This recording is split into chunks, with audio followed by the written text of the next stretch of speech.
Welcome to the Preston's Corner Podcast, the show that's all about internet marketing. Here's your host, Preston Miller. Hello, everybody. Preston Miller here from Preston's Corner. And today on the show, I've got a very special guest. I'd like to welcome everyone and tell them about Nick Loper, who's from Side Hustle Nation. Now, he's pretty popular. You may have seen him in the New York Times, NBC, Fortune, TEDx, or Entrepreneur. Hey, Nick, it's great to have you on the show today. Man, you've encapsulated like 7 years of my resume. Is that it? In one. Was that good? Okay. Make me sound better on paper than I probably am in real. Oh, no, man. It's great to have you on the show and talk with you today, man. I've got so many questions. I don't even know where to start, man. But I guess my first question is, when did you know you were an entrepreneur? I think where the bug really bit me was after my first summer of college. And I was always the kid who was trying to figure out, money-making schemes growing up, like trying to sell baseball cards at the end of the driveway and trying to sell candy at summer camp and that sort of thing. Uh-huh. But when it really hit me, I took this internship my freshman year at University of Washington, and they called it an internship, but really what it was we were going to assign you a territory, a zip code, and it's your job to go out and paint as many houses as you can in that zip code over the course of the summer. And they gave us sales training. They taught us a little bit of how to paint a house, but it was definitely more of a sales internship. And so it was on you to go out, cold call, knock on doors, find customers, hire painters, go get supplies and tools and all this stuff. Uh-huh. And it was crazy stressful, but also crazy rewarding at the end to look back, from the sidewalk and say, look at before and after. Look at what we did. Right. And then looking back, from the proverbial sidewalk at the end of the summer, hey, we did 30 houses. And, wow. That would turn out to be a $60,000 or $70,000 business over the course of the summer. Whoa. So that was pretty cool. Like, that was kind of cool for somebody in college. Like, that first little taste of, like, being the boss and, working for profits and not wages. That was probably what got me hooked. Wow. That's exciting, man. That's a good story. I've never heard anything quite like that. That's good. And there's a handful of these different painting outfits that all kind of operate similarly. Uh-huh. And there's, a bunch of 19-year-olds with paint sprayers. What could go wrong? Right. There's a lot of bad press on the internet about them from homeowners and from students who say, hey, look, they sold me on the prospect of making $6,000, $7,000, $10,000 over the course of the summer. Uh-huh. That never materialized. Therefore, it's a scam. And I can say it's not a scam. Like it's genuinely like one of the hardest things I've ever done. But you can make it work, and there's people that make it work every year. It's kind of have to have the stubbornness to see it through, I guess. Right. Okay. So you got to kind of go out there and sell it. Otherwise, you could be left with not too much. Yeah, you got to make it happen. You got to be the captain of your own ship there. And other people were tremendously better at this than me, which was also very very humbling because I would always been the top of the class and been the best. And, right. Pretty much a lot of the things I did. I won't say everything, but at this, I was far from being the best. I mean, there were people doing $80,000, $100,000. There's one kid my second summer, I think, put up $250,000 worth of top line revenue in his business. And it was like, holy crap. Like, they are far better managers than me. They're far better salesmen than me. My curse was I would go out and underbid jobs because I was afraid of not having enough work. Right. And then I would spend all day painting and help my crew out. And it's just kind of a downward spiral, but still a very cool experience. Wow, that got you going, huh? That's crazy, man. That's a great story. So Side Hustle Nation is kind of your main, what would you say, like your hub, I guess? Yeah, I would say that's like the home base right now. Everything. Okay. So I was showing some of my friends your website who don't know anything about like websites, internet marketing, anything, right? Anything as far as how to make money online or any side hustles. And they were like, man, this guy is awesome. I just don't what does he do? Like, what's his, and I'm like, he does everything. Like, he does so many different things. So trying to explain you, like, everybody's trying to put you in a box. I'm like, you can't put this guy in a box. So, like, your website, it's about side hustles, like how to make money, away from the 9 to 5. That's the kind of the main, right? Yeah, trying to build these job-free income streams and when I was starting out, it was very focused, right? It was just one business in the affiliate marketing space. And over time, that's evolved, thankfully, to be a little bit more diversified, because that's had its run-ins with Google, and it's had ups and downs, and actually shut it down about a year ago. I shut it down last summer, just to finally kind of outlived its useful life. But yeah, today it's pieced together from probably 8 or 10 different income streams, and not all of them are gigantic by any means, but it's freelancing stuff, self-publishing, still some affiliate stuff, since that was kind of my background, online courses, and just experimenting with all this different stuff, seeing what works, what doesn't, and try to push it forward. Okay, but you did work corporately for a little stint there, right? Is that correct? I did. Retired at 25, right? Is that the... Yes, okay. That was my original domain. Okay, good. I'm just making sure I'm tracking here.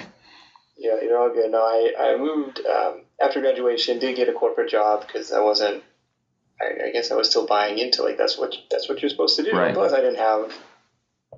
This is the weirdest thing, right? It's like you kind of follow this script, and college was so much fun, living with 6 of your best friends. Rent is $400 a month. Yes. And this is fantastic, but yet we say that's like not cool to do after graduation. Right.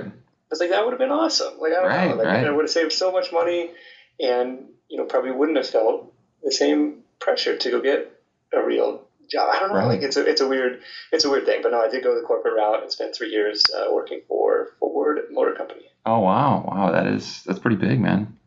It was very, very big, very old-fashioned, especially at that time. Very old-fashioned company. Right. Car business is a fascinating business. Yeah, I can imagine, man.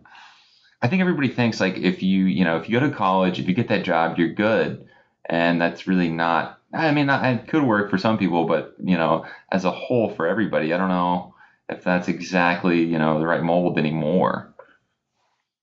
Yeah, I'm really grateful for that experience, because it got me out of Seattle. It got me out of my comfort zone in a lot of ways. Mm-hmm. So I moved to the East Coast, and then I moved to the South, and then moved back to California, all through kind of corporate relocations. Mm-hmm. And so that was really cool. Got to meet some amazing people and see parts of the country that I never had before. And I was kind of grateful to see how a company of that size operates on the ground level. Mm-hmm. And especially in talk, because my job was to go out and talk to the dealers. Okay.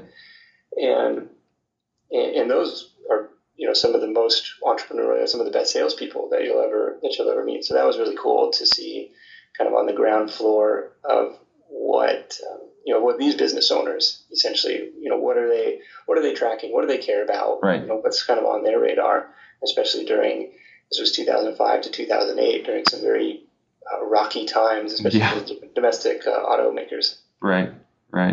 Wow, that's exciting, man. So let's take a little pivot here real quick, and let's talk about Fiverr. I know you're a top-rated seller on Fiverr. I've had a little bit of success on Fiverr myself. I'm a level 2 seller. You're a top-rated seller. Let's talk Fiverr. What current gigs are you offering right now? So I guess I started out with the attitude of, like, what could I possibly sell on Fiverr? What could I possibly sell for $4 that's going to be worth my while? Right. And the guy I talked to, his screen name is Anarcho Fighter. Okay. You can still look him up. And so his claim to fame was, hey, I earned enough money on Fiverr to buy a house within my first year. Yes. And I'm like, dude, I'm listening. Tell me more. Right. What's going on? Okay. I never had considered it as a seller before. Yeah. He's like, hey, look, it's all about the upsell, right? This is the marketplace of goods and services starting at $5. And right. He went on to explain that your base level gig needs to be, some automated delivery, something, quick that you've already created, some PDF, some audio file, some video file. Like, you push that off, it takes 2 seconds. And then if somebody wants your actual time, that's going to be available in the gig extras. They can go up to $100 or something. Actually, they can go up to $10,000. They've added this custom quote feature. Right. I think the other way to think about it is, what's like the what's like the gateway drug into your business that you can offer for like what kind of like it's almost like a free sample, right? Like what can you give away that's that entices people to want to learn more about what you can do, about how you can help them. So my main gig so I started off selling ebooks because that was like, hey, this is something I already have created. Right. I don't want to be the person who's like, I will design you a website for $5. Like, how are you going to do that? Right. I did get brave and do a gig where I said I'll turn on the screen recorder and I'll give a 5-minute, just like unscripted live video critique of your website. Conversion, SEO, usability, whatever kind of like pops into my head. That gig, that's probably my best seller. Probably done 400 of these things over the last year and a half or so. It's been, I don't know, I have it paused right now because I want to try and transition to more non-labor intensive. Right. With the upsells and everything, probably still average out to be a decent hourly rate, and I've met some cool people through that gig as well. And people who are listening, I mean, this is not, so every gig that you sell starts at like $5, and then Fiverr takes a cut. So of every $5, of their 20% cut, you get $4 after that. But this turns into serious cash. I mean, you've made, what I saw on your website was like over $7,000. Is it more than that now? Yeah, I just passed 10,000. Wow, okay. But it's kind of down, like my monthly rate is down quite a bit from last year because I've had this stuff paused for a lot just because of travel and focusing on the projects. The other gig I did was trying to think of, like, some people who do really well are thinking of what gigs like have high order values. Now I gotta make me look up this post. Because I did a handful of like book editing gigs, like book proofreading gigs. Okay. Where they're based on word count. And so it's like, okay, the first 500 words are $5, and then so basically a penny a word going into however many. So did some of those. Those were actually read some fascinating books. I read some really bad ones. I bet that sounds interesting. I'm pulling it up right now. Some other. Okay, no worries. Like voiceovers, transcriptions are another one. Voiceovers are big, yeah. The video testimonials are really big. I always see those guys featured. Did you do any of those? I haven't done that yet, man. I haven't sold my soul on it. I know I got the green screen, but I haven't done that. I thought about it, but I just can't do it. I've seen, since I've been like doing so many of these site audits, like I can spot a Fiverr testimonial like a mile away. It's like, oh my gosh, you start to recognize the same people over and over again. So that one's tough. Right. If you have any design skills, design is really, really in demand. Especially if you have, like, one of the coolest ones that I bought was just like, I know this guy had some software to do this because he delivered like in 30 seconds. But it's like, I'll put your logo into like this like video intro, right? And so like the logo slams down and then it like whooshes away with this little sound effect. Like, dude, that is cool. In 30 seconds? It was literally like upload your logo, and he delivered it like almost instantly. It's like, okay, this is clearly not. How is he doing it? Some software where he hits the button. Right. That's magic. So that's pretty cool. Like the explainer videos are really big, and there's different software that you can do for that if you're good at that. And then like copyright stuff, where it's like I will specifically go to Fiverr for articles and look for the person who's like charging more, or offering fewer words per $5, which is like, I want somebody who's actually good. I'll pay $10 or $20. Right. If I get something that's actually legible versus like the person, I'll pay you 1,000 words for $5. Like, no, it's okay. Right. I always sort by rating now just to get somebody who's good. Yeah. But it's really a good marketplace, even if you're not trying to sell anything on there, just for finding people to do, certain tasks, because otherwise I don't know where you'd find these people. Yeah. I've done like a bunch of WordPress stuff done. WordPress tweaks and stuff, just quick website stuff. Trying to think what else I bought recently. Mostly like articles like that I don't want to write myself. Right. Find somebody for, $5 for 200 words or something, and then throw 3 or 4 gigs their way and see what comes back. Yeah, I gotta say it's pretty great. I was on there for like a year before I started selling anything because I didn't know, I'm going, these guys aren't making any money, but in fact they are. And I was telling you about Corey's program, which is what I got and kind of got me going. That dude is making like over 40,000 a year on there with like a couple hours a day. And I had to know how he was doing it. So I had to buy it, but it was definitely piqued my interest, Is he doing like an arbitrage thing with like SEO clerks? What was his? I read his book, but yeah. So that was kind of the big thing. It's like, okay, so each gig, even if you do have to do some work, you can outsource it. So he's like, how are you going to outsource a gig? $5, you're only making $4. How do you outsource it? And then that was the big unveil there. But I don't know if we should be saying that, but that was pretty cool. And then he's also got the arbitrage one where it's like, you can buy people's gigs and then resell them, and it kind of goes through how to do that, which is pretty interesting. A lot easier said than actually done, but I could see where it'd work. Yeah, there's definitely some sites out there that have some interesting arbitrage plays where it's like, I'll sell you 1,000 Instagram followers for whatever that's worth. Right. And then they'll go around and find like some other supplier that's also selling fake Instagram followers for much less. So like that's like, oh, this is just a weird. It's a crazy. Weird economy. It's crazy, man. I think people can tell on the fake followers too now. I don't know. Sometimes they don't have like full profile pics, but some of them do now. I mean, I was kind of shocked. I kind of looked at them. I went kind of through all of them, and even Twitter, Facebook, all of them. It's just crazy, man. It's out of control. It's out of control. Can't believe anything you see on the internet. Anyway, okay, now let's talk about Amazon real quick. So I know you're kind of experimenting with Amazon FBA right now, but you're also doing some Amazon Kindle stuff, some books and some other things. Yeah, I started off as an author,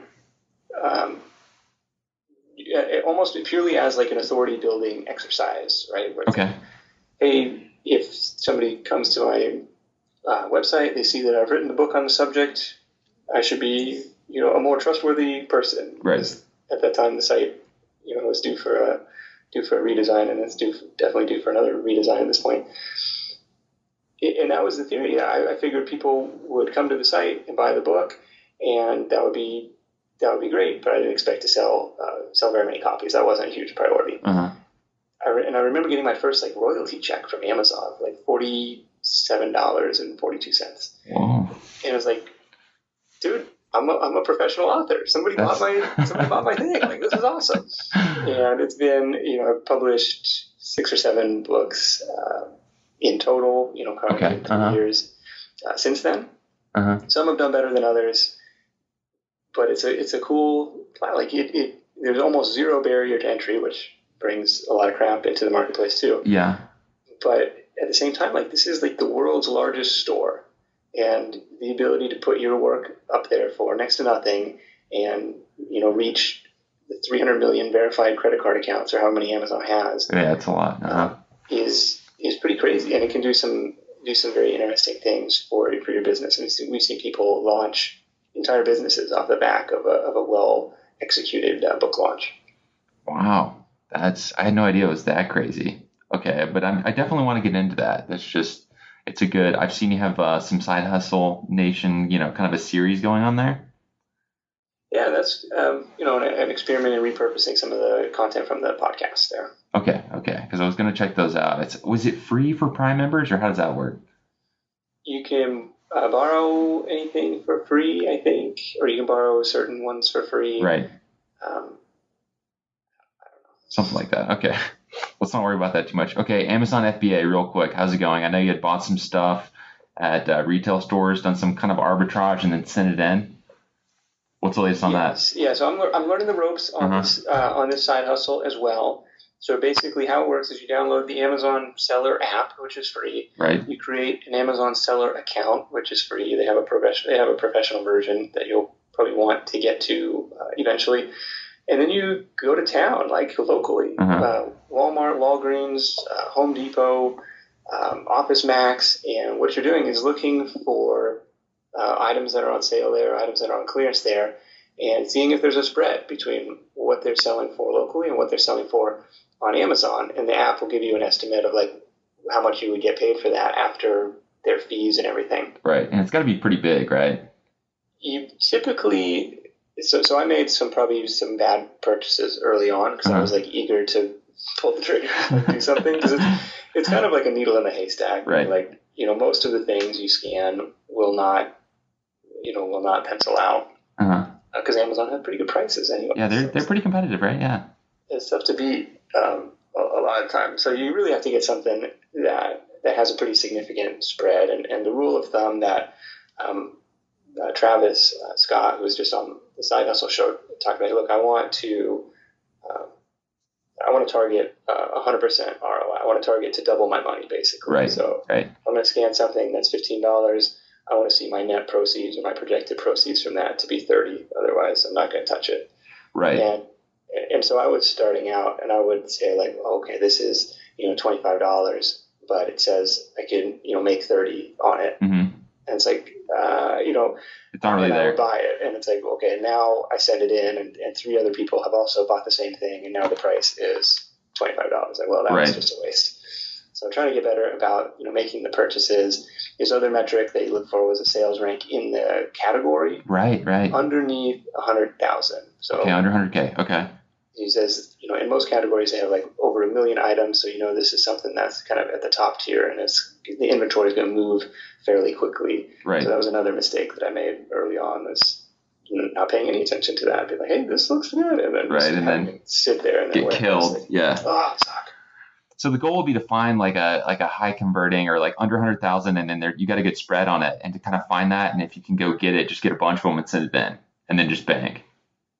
Yeah, absolutely. If you can find a lot, especially like, so he started out like with this toy store that was like going out of business. I forget what he got, but like some Barbie dream house or some sort of game or something.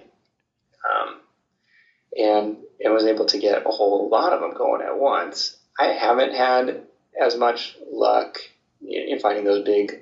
Seems like that would be hard, yeah. Because it's like, once it's on clearance, there's only usually like onesies, twosies left. Right. Plus, get a little gun shy. Right. If it was like a higher dollar item, like, do I really want 10 of these? Like, in case the market falls out. Right. Okay. And then the other side of Amazon FBA is, importing from China, like finding a killer product and then importing it, which I've actually done a little bit of myself when iPhones came out and then the battery cases got big. I started selling some of those, just generic, unbranded ones. Had a little bit of success initially. You got to kind of ride the wave on that one. And I listened to your podcast, and there was a guy making big money doing this, man. Yeah, this is probably the hottest side hustle of the moment. Again, tapping into the power of Amazon, tapping into the power, similar to Fiverr, right? It's like this marketplace already exists. What can you do to get your buy button up there? Mm-hmm. This is one that I'm in the very early stages of kind of like researching different products. I've got a couple of samples in hand from manufacturers from Alibaba. Okay. But I don't know. Like, I'm not in love with these markets. Like, the numbers looked okay. But like, it seems like, what's your unique value proposition if you're selling the same crap as everybody else? Right. So I'm trying to figure out, what's the tweak that you can make to a popular product to make it your own, or how do you separate yourself? Yeah. And what kind of angle can you use to differentiate in this stuff? Because it's just like any business. Like, there's inevitably going to be a race to the bottom if everyone is selling the same garbage. Right, and they've gotten a lot better. I know, like, a while back when I was on there, it had to be at least a year or two ago. There's a lot more fakes on there, and it was kind of just going. It was like the Wild West, man. Anything was happening. Now they're public. And they got a lot stricter on it. But I got scammed a few times, man. I'm not proud of it, but it's you see the prices and you think like, well, people are getting this. If it sells for $30, like $8, that didn't sound too crazy. If you're in business, you're like, this could be real. I think this, and he's underbidding somebody else that's at $10. You go, all right, man. But it's crazy, man. It's crazy out there. It's gotten a lot better. I know you got to make sure they have like an on-site check, and there's a couple other ways you can protect yourself. But yeah, I'm like, I definitely. It's a business that kind of excites me because it can be somewhat predictable, somewhat automated once you get, like, if you're maintaining a specific sales rank and you can drive paid traffic to that listing, and all of a sudden now you have like almost a sellable asset, right? It's like, hey, this is a Right. cash flow stream. This is something that I can expand into different product lines or complementary product lines. It's really an interesting way to go. Yeah. So one more thing on this. What do you think about, the branding of it? Like if you find a product, are you can actually brand it and set up your own company? Is that a thing? You think there's, a market for that? I think that's almost what you'd have to do to make it sustainable long term. You got to come up with some unique twist or tweak or pivot on some product or something that's selling, and slap your own label on it. Because if it's just generic, then there's nothing to stop the next guy from coming in. Right. Who are you? And right, why do I care? Because he's cheaper. It's all the lowest price, man. Okay, Nick. I'm trying to avoid that race to the bottom. Exactly, man. Exactly. Well, one last thing here. What would you say to everybody who kind of wants to get started here? Like, what's the get started? What's the enthusiasm, encouragement? Like, what would you say to people who are like, I have my job, I want to start a side hustle. Where do I even begin? You just pick one thing and think of it as an experiment, right? So if you go to sidehustlenation.com/ideas, Mm-hmm. there's a constantly updated list of different part-time business ideas that you can test out and see which one excites you, which one can work. But when you position it as an experiment, like it gives yourself, like it lessens that sting of failure, and so Right. which is inevitable, right? Like we talked about half my projects, some of them have gone well, some of them have gone not so well, and there's another half a dozen that never even got off the ground. So there's always that, but by positioning it as a trial, as a test, as an experiment, I think you're setting it up, at least in your mind, to say, if it works, great. If not, it's not the end of the world. Right. And you got to try it, because if you hadn't tried all these things, you wouldn't know it works, right? You'll never know. You never know, man. Well, thanks so much for being on the show, Nick. I appreciate it. You bet, man. All right, take care. Thanks so much for listening to the Preston's Corner podcast with your host, Preston Miller. We'll catch you next time.